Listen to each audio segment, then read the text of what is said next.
Hey everyone, Adam James here. So excited to be with the Grow Network team today. I'm here to speak in just a little while on a few minutes about passion and mindfulness to help individuals find a place to recalibrate, to take care of themselves. The Grow Network's a great place. Reach out to John C. should you have any questions. Hope you'll join us sometime soon. All the best. Good afternoon, everyone. Before beginning again, my name is Adam James. I do motivational speaking leadership training based right here in the Naples area. I'd like to thank John for providing me the opportunity here today, Chad Luttrell for making the introduction between John and I, and then of course for all the sponsors who were so kind to just support this, and then additionally those who helped to set up. Thank you. Humbled for the opportunity. Our time is now even shorter than I had anticipated. So in the now 19 minutes or so that I have with you, it's my hope and objective to delve into the trenches with you, to get really real with you, to ask you some incredibly tough questions with the hope that you'll inherently ask yourself some incredibly tough questions, to challenge yourself to get just a little bit better. We're in a time where so many of us are operating on autopilot.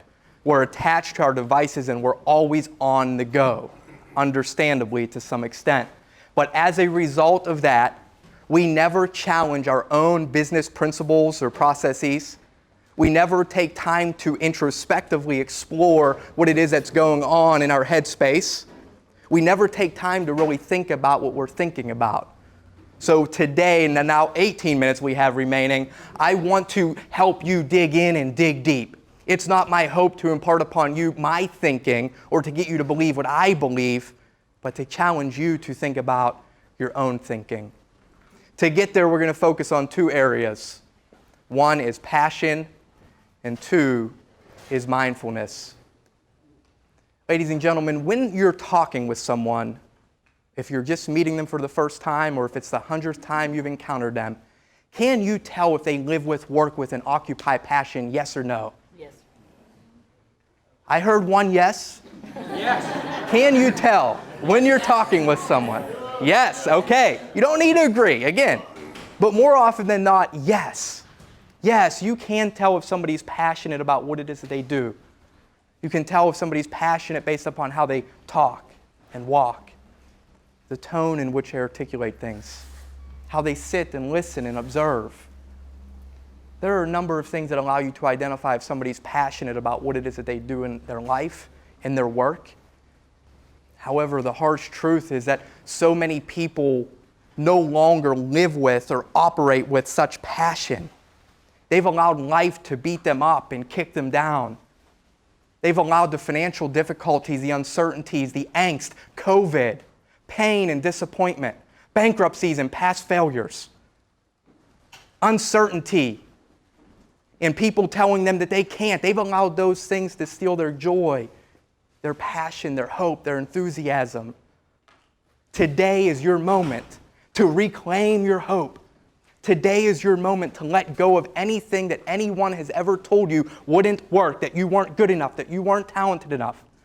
You have more within you no matter where it is that you are in your life. You can bring passion back to what it is that you do. As you might be able to tell, I tend to get incredibly passionate about what I do. And as a result of that, a number of years ago, a friend of mine who I hadn't spoken to since high school had watched a presentation that I'd posted online. And he sent me a nice note afterwards and he said, Adam, I really found value in your delivery and the content. He said, but I have to ask you, how do you speak with so much passion? I don't think that I can get that passionate about anything in my life.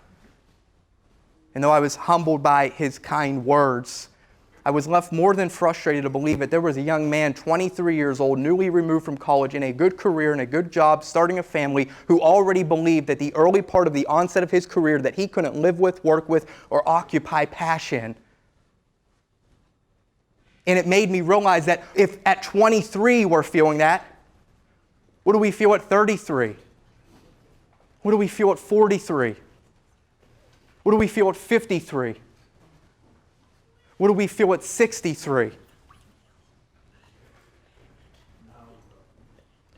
I'd shared with him when he asked me how it is that I'm able to live with, work with, and speak with passion. The way is because I have an overwhelming why. It is bigger than me. Why I'm here doing what I'm doing is not because it's Adam James. Nobody gives a damn about me oftentimes when I'm out of here, right after. And I don't say that in a mean way. Hopefully my message connects with you. But the reality is it's about you. What keeps me going when I feel like I can't keep going is the pain, the recognition of the pain that I endured in my own life, and realizing that each and every one of you, no matter how much you carry yourself with this confidence or certainty, all of us have pain. All of us have pain. It is my mission and objective to help people confront their pains, to be courageous and vulnerable enough to say, hey, my marriage isn't working quite right. To be courageous and vulnerable enough to say, hey, I don't have all the answers. My business isn't operating just right. When I started my speaking business, I had it all backwards. I had this deep desire to serve, but I had lost touch with that in the early onset of the business because my focus was on going from serving to how can I prove everyone wrong, to how can I get the accolades.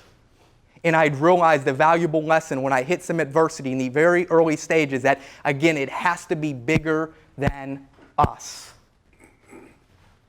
I was so broke after only 3 months of speaking. 3 months. Had been paid one time to speak. So broke that I was sleeping in the front seat of my car parked in a Walmart parking lot. It's the most trying time in my life, and I get all of us go through things. Some of you may have faced homelessness much worse than that and may not have had a car. It's not, again, my hope to impart upon you what it is that I went through, but the recognition and realization that adversity, because I didn't have anything bigger pulling me, because it was about me, I was having a more difficult time to get through it. Ladies and gentlemen, you have to have something bigger than you driving you. Why do you do what you do? Why are you here today? Why do you hang out with the people that you hang out with? Why do you read the books that you read or choose not to read? Why are you at this meeting? Why did you start the business that you started, or why did you get into the occupation that you got into? If we don't know why we do what we do, how can we expect to sustain when times get tough? You're not just servicing air conditioning units or doing accounting or providing financial services and helping people diversify portfolios. You're helping somebody through moments in time that are difficult for them. You're not just replacing an air conditioning unit. You're providing peace of mind and comfort so that families can enjoy dinner in the comfort of their own home. You're not just providing accounting services or doing homework. You're connecting with people more deeply. You have to sell not what you do, but why you do it. And it's got to be bigger and deeper than you. I'll give you an example of what I mean. In 1997, Steve Jobs had come back as CEO at Apple. And at the time, Apple, though they were a very credible and identifiable brand, had been facing financial difficulty. And part of the reason is that they were so focused on and obsessive about talking about their product and why they were so much better than Microsoft and the processing speed at which their product would be able to do things. And what Steve ultimately did, and I challenge you upon leaving here today, if you just YouTube 1997 Steve Jobs presentation, it's the best 7 minutes beyond these 20 minutes. And this whole hour, of course. It's the best 7 minutes that you'll hopefully thank me for later if you've not seen it. He's talking to his team at Apple, and basically he shares with them on the front end to think about how the dairy industry had tried to get more people to consume milk. Over a period of time, the dairy industry, they were trying to get people to drink more milk, and it was steadily declining year over year, every year. And they were trying to force feed milk. They were trying to say, you should drink milk, it's good for you. You should drink milk, it's good for you. You should drink milk, it's good for you. And they made a subtle shift, and they created a tagline that said, "Got milk?" By show of hands, how many of you have seen those billboards in the past? All of us, right? It made you feel some type of way, especially children who idolize these athletes and these superstars and these famous folks who are on these billboards with a mustache above their lips. And all of a sudden, it wasn't about you should do this. It was about a feeling that was elicited as a result of milk. And he challenged his Apple team to think about, why do we exist? What is the core purpose and reason behind our existence? It's not just to deliver products and services. It's about this belief that people with passion can change the world. And so everything that they did became very intentional and deliberate around helping their consumers recognize, if you buy our products, damn it, you're going to be able to change the world. So he created this advertisement where they highlighted people like Albert Einstein and Muhammad Ali and Martin Luther King Jr., people who were identifiable, recognizable faces who had disrupted the status quo. And the whole advertisement, the whole 30-second commercial was this narration from, a narration from, I suppose, somebody from Apple who was talking about, here's to the misfits, the crazy ones, the people who are crazy enough to think they can change the world, et cetera, et cetera. And all of a sudden, it made the consumer who was sitting on the couch viewing this advertisement feel as though that, in fact, they could change the world. And they were just going to so happen to do it through an Apple product. He was a marketing genius, ladies and gentlemen. It had nothing to do about the capability of their services. Why I do what I do isn't because of Adam. It's not because I like to hear myself speak. It's not because I like attention and eyes on me. Why I do what I do is because I have felt so much pain in my life, and I want the people who are feeling pain to not have to go through pain, to not have to feel as though there's this hopelessness. Why do you wake up in the morning and do what you do? The second overarching theme that I want to talk with you about today, I know my time is coming short, is mindfulness. Before you jump to any preconceived notions or beliefs about what mindfulness is, I challenge you to just think about the word for just a moment. What does it mean to be mindful? Mindfulness doesn't require you to be in a yoga pose in a dark room with the lights off and playing some soft music. That can help you become more mindful. But as a result of such, there's this resistance and reluctancy, especially I see it all the time with men particularly. We've got this type A arrogance, ego-ness about a large majority of us, myself included. And it can be challenging to just reflect. It can be challenging to think, what am I thinking about? Can I be in tune with my emotions? Can I be in tune with why it is that I'm feeling what I'm feeling? Mindfulness, ladies and gentlemen, is nothing more than an awareness. It's about being where your feet are. It's about being present. We live on our devices now. The last few times that I flew out, I made a conscious effort and decision to look around the people in my gate area to see how many were attached to their phones, those people who weren't with a couple or their kids, etc. And I didn't take account, but I would venture to say at least 95% of the people, the single people in the area, those who weren't with travel companions, kids, etc., were all on their phones. The phones have provided this instant gratification for us.